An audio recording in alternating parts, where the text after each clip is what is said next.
चलिए अब अगले क्वेश्चन पर आते हैं बच्चों। इस क्वेश्चन में क्या बोला है?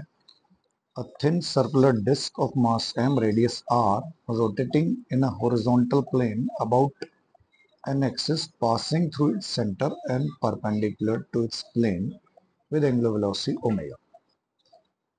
देखिए एक कोई डिस्क है, इसका रेडियस कितना है r और एंगुलर वेलोसिटी इसकी जो है वो है ओमेगा। ये डिस्क जो है ये सर्कल में रोटेट करती है। डिस्क जो है ये इस तरीके से रोटेट करे, इसकी एंगुलर वेलोसिटी ओमेगा है, रेडियस जो है वो आर है। मास इस डिस्क का है, मास है m। आई क्या बोला है? If another disc of same dimension but mass m/2 is placed gently on the first disc. अब इसी तरह की एक और डिस्क है जिसको इसके साथ रख दिए।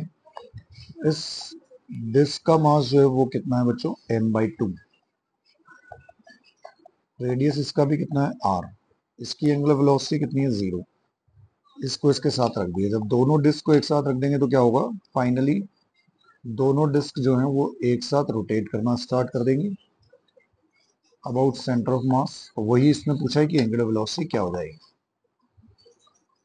अब देखिए इस पूरे प्रोसेस में क्या है, देखिए कोई टॉर्क नहीं है क्योंकि टॉर्क 0 है, तो इसलिए हम एंगुलर मोमेंटम कंजर्वेशन अप्लाई कर सकते हैं। तो लॉ ऑफ कंजर्वेशन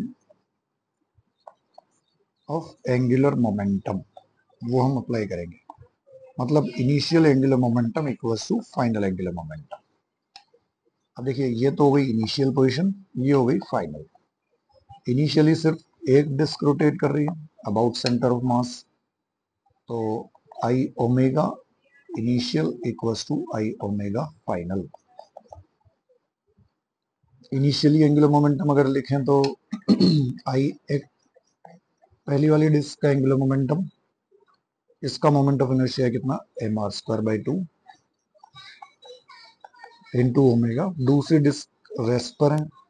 फाइनली दोनों डिस्क एक साथ रोटेट कर रही हैं, तो दोनों का टोटल मोमेंट ऑफ इनर्शिया, तो पहली डिस्क का मोमेंट ऑफ इनर्शिया तो हो गया mr²/2, दूसरी डिस्क का हो जाएगा मास तो m/2, रेडियस सेम है इसका भी तो r² into omega dash.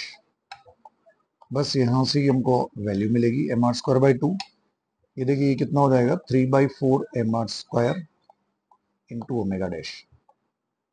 mr² cancel हो गया, एक 2 से 2 कैंसिल हो जाएगा, तो ओमेगा डैश की वैल्यू क्या मिल जाएगी बच्चों? मिल जाएगी 2 ओमेगा/3। तो एंगुलर वेलोसिटी जो फाइनली एंगुलर वेलोसिटी मिलेगी, तो फाइनली एंगुलर वेलोसिटी मिल जाएगी 2 ओमेगा/3 के बराबर। मतलब करेक्ट ऑप्शन कौन सा हो जाएगा बच्चों? थर्ड।